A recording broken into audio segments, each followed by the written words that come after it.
Assalamualaikum warahmatullahi wabarakatuh. Waalaikumsalam warahmatullahi wabarakatuh. Anak-anak sudah ada yang kenal berkah? Belum. Panggil aja Pak Barkah. Namanya pendek aja Subarkah. Panggilnya Pak Barkah. Pak Barkah sehari-hari ngajar ekonomi. Pernah diajar guru tulisannya sebagus ini? Belum ya? Belum ya?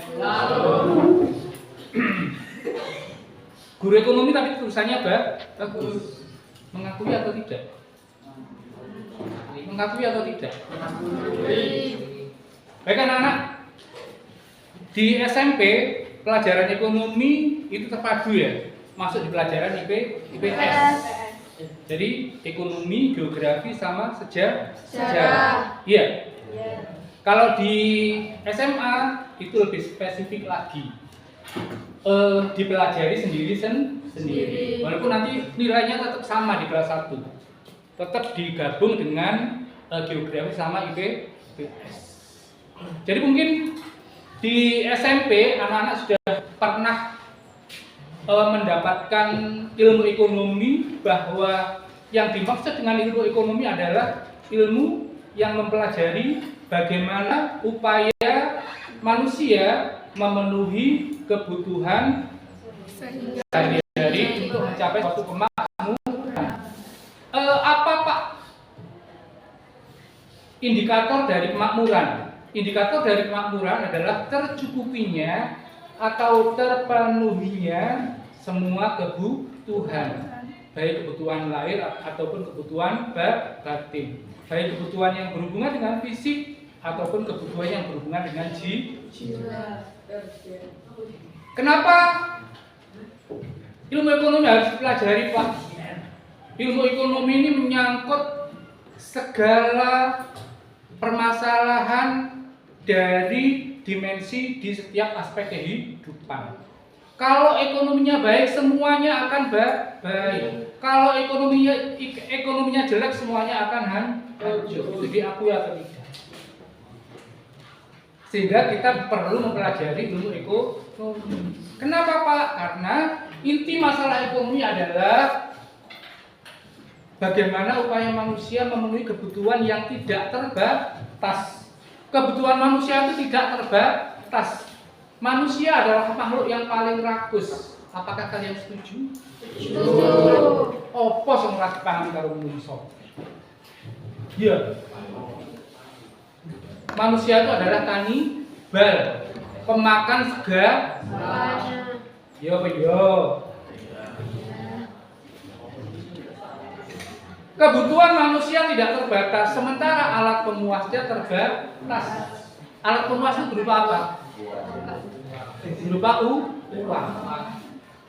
Uangnya terbatas, tapi kebutuhannya tidak terbatas. Sehingga cara mengatasinya ini bagaimana? Kita belajar ilmu ekonomi. Tetapi secara manusiawi, secara makhluk ekonomi bahwa kita harus mendahulukan kebutuhan dulu daripada keinginan. Mendahulukan kebutuhan daripada keinginan.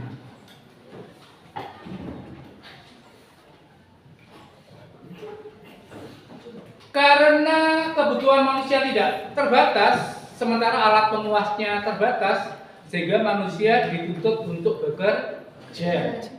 Bagaimana cara bekerja? Kita harus meningkatkan potensi diri, melatih kemampuan diri, sehingga kemampuan itu bisa menghasilkan apa? Menghasilkan cuan atau menghasilkan uang. Ya. Bagaimana meningkatkan potensi diri inilah yang nanti membuat orang itu penghasilannya akan berbeda-beda. Karena apa?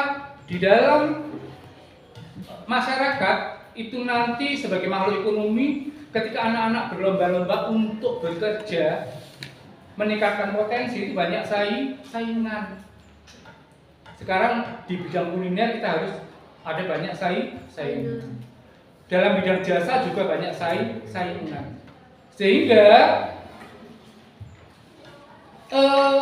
untuk menjadi makhluk ekonomi yang memiliki potensi diri, kita harus memiliki salah satu potensi yang bisa diandalkan yang tidak sama dengan orang lain. Anak-anak tahu Agnes Monica? Gak ngerti Agnes Monica? Tidak. Gak ngerti. Penyanyi yang kenal siapa? Hah? Mahalini. Kenapa Mahalini itu setiap manggung minimal 26 juta sekali manggung? Kenapa? Suaranya bagus, tidak bisa ditirukan oleh orang lain. Termasuk Agnes Monica. Agnes Monica itu suaranya melengking tinggi yang tidak bisa ditirukan oleh orang lain. Sehingga cara penghasilan mereka memiliki penghasilan yang sangat tinggi yang bisa mengatasi masalah ekonomi dalam hal penghasilan, dalam hal memenuhi kebutuhan. Ketika memiliki penghasilan yang tinggi, mereka akan hidup makmur. Yang tadi saya katakan bahwa kemakmuran diukur dari bagaimana orang itu bisa memenuhi kebutuhan, baik kebutuhan jasmani atau kebutuhan rohani. Lagunya Agnes Monica. Getaran di hatiku yang lama usahakan belayanmu seperti saat dulu, saat-saat pertama kau dekap dan kau kecup bibir ini. Yang bisa menunjukkan suara saya, silahkan maju. Saya kasih uang 400.000.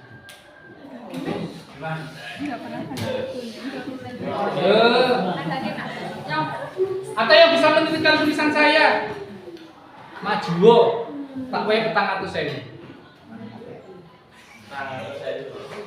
Sama sewu rapopo, 1 juta tapi piye. Karena saya yakin kalian tidak akan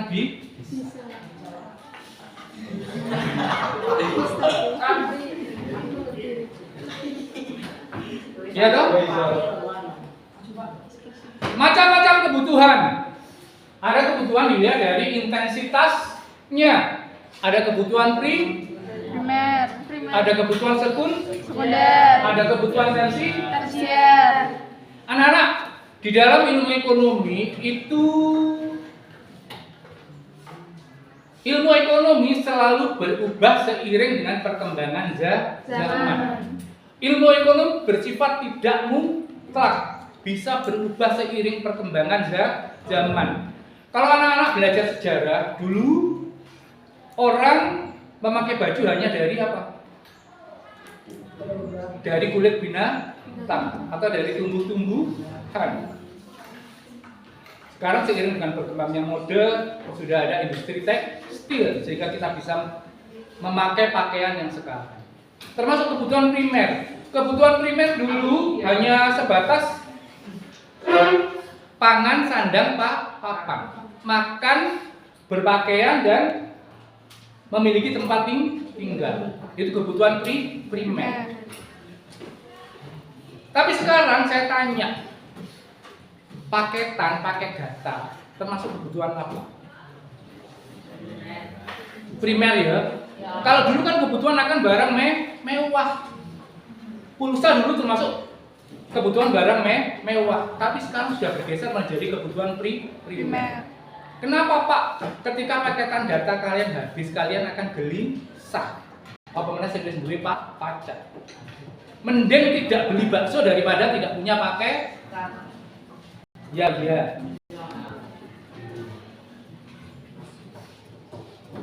Padahal definisi kebutuhan primer adalah kebutuhan pokok yang harus dipenuhi. Kalau tidak dipenuhi orang akan mati. Lah orang kalau tidak punya paketan data apakah mati Pak? Tidak mati tapi gelisah. Yang mati apanya? Perasaannya. Apakah orang kalau tidak makan mati Pak? Siapa sih muni ora? Apakah orang kalau tidak berpakaian mati? Siapa sih ngomong orang, angkat tangan. Ayo siapa sih ngomong lekat kelambir gak mati? Mati apa ora? Mati ya? Mbak siapa namanya? Ines. Nes, orang tuanya siapa Nes? Kerja apa?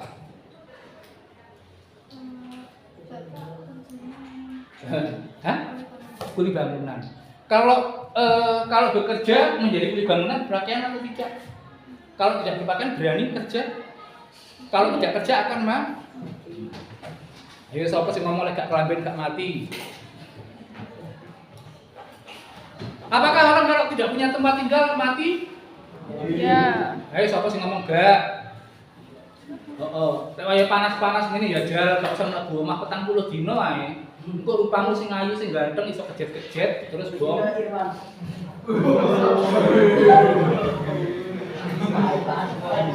Lek udan-udan ora mlebu omah 40 dino sambel bledek bom.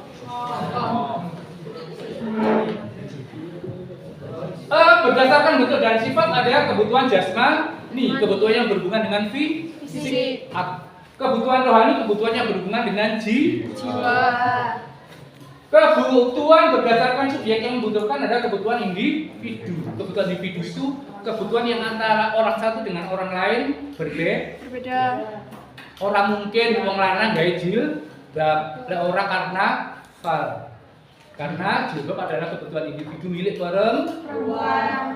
Kebutuhan kelompok adalah kebutuhan yang antara orang satu dengan orang yang lain sama, termasuk kebutuhan sekolah, jalan, jembatan itu kebutuhan kelompok. Berdasarkan waktu pemenuhan ada kebutuhan sekarang yang harus dipenuhi sekarang. Kebutuhan akan datang yang harus dipenuhi akan datang. Ada kebutuhan yang tidak terduga. Datangnya sewaktu-waktu. Anak-anak sudah beli LKS? Belum. Silakan nanti beli ya. biar ketika Pak Barkam menjelaskan kalian sudah paham. Lalu di sini tetap akan saya buat peta konsep untuk mempermudah kalian belajar. Kurang lebihnya mohon maaf. Assalamualaikum warahmatullahi wabarakatuh.